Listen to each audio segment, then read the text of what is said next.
friendo, and welcome back to another toy review here on my channel. Today we are going to be taking a look at the Marvel Legends action figure single card figure release of Arno Stark, the Iron Man 2020.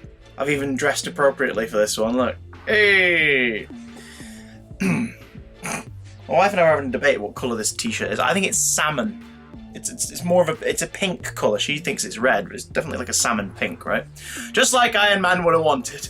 Ah yes, Iron Man and his infamous love of salmon. As you can see, this figure comes in beautifully rendered packaging with the nice green cybernetic background, the same logo that's on my chest printed back there. The logo of Iron Man 2020, the more recent series based on the character. Bio reads, Iron Man 2020, Arno Stark wields powerful weapons and a superior armor suit as Iron Man 2020. You might look at this and go, that design looks awfully familiar, where have I seen it? You've probably seen it as alternate costumes for Iron Man or just in visual iconography about Iron Man over the last 20 odd years, 20, 30 years. There are two Iron Man 2020s. 2022, not 2022. The first version of Arno Stark is a multiversal alternate universe character who's like the first cousin removed of Tony Stark. The second is a more recently adapted character in the main 616 Marvel universe who is a estranged brother of Tony and somebody who's dealing with an apocalyptic vision of things that are going to go horribly wrong and thus takes on the mantle of their own version of the Iron Man. Mainly this is a popular iteration of Iron Man and a popular alternate version of the character because the costumes sort of ride that beautiful line of goofy as hell and kind of dope. So without further ado, let's get him out of the packaging and discuss Iron Man 2020.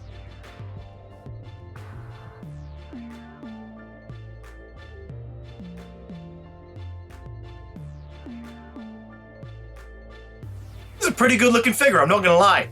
Articulation, as usual, we have little joints in the ankles. We have got a swivel at the top of the boots, so a calf joint. We have double articulation in the knees, a swivel at the top of the thigh, and usual movements in the crotch.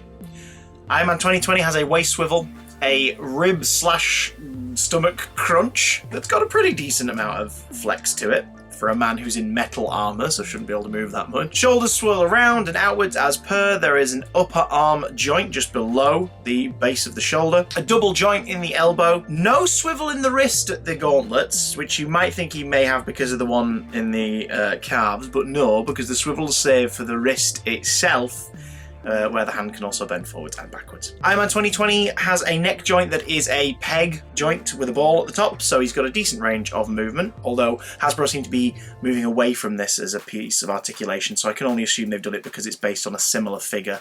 I think, again, quote me wrong down in the comments, let me know if I'm wrong here. I think the majority of the parts of this figure are a reuse of the recent 80th anniversary Marvel Iron Man figure, which in itself I've got as mostly reused for the AI Tony Stark figure from the Mr. Hyde wave. This is mostly that figure repurposed and repainted. In fact, I'm looking down at him now. Yeah, this has got a different crotch to support the new belt, but looking at the version of him I've got on my shelf, this is pretty much just that figure retooled. He has the very cool harness around his chest where the arc reactor or light for the repulsor beam in the middle would be. He instead had his own forged piece that leads into the cogs around the shoulder that do unfortunately mean he can't move his arms down very much. But that's fine, because you're mostly going to be displaying this dude differently. Let's take a look at his accessories to explain why. Iron Man 2020 comes with blast bases for a stand, jet fuel to come out the bottom of his boots, which rest in the stand. We'll look at that later. Repulsor beam blasts to come out of his hands, and two pairs of hands, the balled up fists, and the splayed wrist hands with the peg hole in them to use for the repulsor blasts. Detail on this figure is great. The belt buckle with all the circuitry looks fantastic and is a separate rubbery piece that rests in place, meaning that it doesn't hamper movement too much. If you need it to, it can go up or down to stop blocking his legs and whatnot, but sits comfortably on a little notch sculpted on the front of the crotch. Oh, and crotch notch. The shiny red is very metallic looking on the figure, which is a nice sheen, and a darker tone to what a lot of the Iron Man figures have been utilising for the comic book ones as well, so that's quite cool. Makes him stand out. What also makes him stand out is his unique mask and the human eyes peering out from the gaps. Very creepy, kind of adds a slightly sinister vibe to Arno. Weird flaw on my figure, there seems to be some kind of moulding issue with the chest plate. As you can see on this side, it's kind of sunken in and almost looks scratched off. But it also doesn't look too dissimilar from just, say, metal being scuffed. There is a slight issue with the sculpt as well, in that the cogs on one side are nice and stiff. The cog on this side is bent, which stops it looking like a solid metal piece, unfortunately. But I honestly don't mind, because the dope yet goofy vibe is still there and apparent in this figure. He's not much bigger than any other Iron Man toy, really, from the comic book wave, or the comic book range. But he still, I think it's just down to the cogs, he just looks beefier. Like, he looks like he's carrying a bit more presence and a bit more weight to him, which reflects the comic book costume, and is one of the reasons why it's become a piece of visual iconography. And as you can see, when you put all of his accessories together for the blasts, he looks like this, which is pretty cool. These pieces have pegs on the top and a nice wider space so that you can balance any figure with peg holes in the feet on top of them. So any Iron Man figure, any figure that would blast off the ground with a fiery plume behind them, it will suit them and go with them, and it looks pretty damn cool. The Iron Man of 2020, do I recommend him? If you're a big Iron Man fan, yeah, add him to your Hall of Armour. If you're a multiverse fan, you like your alternate versions of characters, absolutely. Other than that, I maybe wouldn't seek him out. He's not an essential purchase, unless, of course, you're willing to buy a figure just to get hold of his brilliant accessory, which can, of course, be used with other toys and for your displays.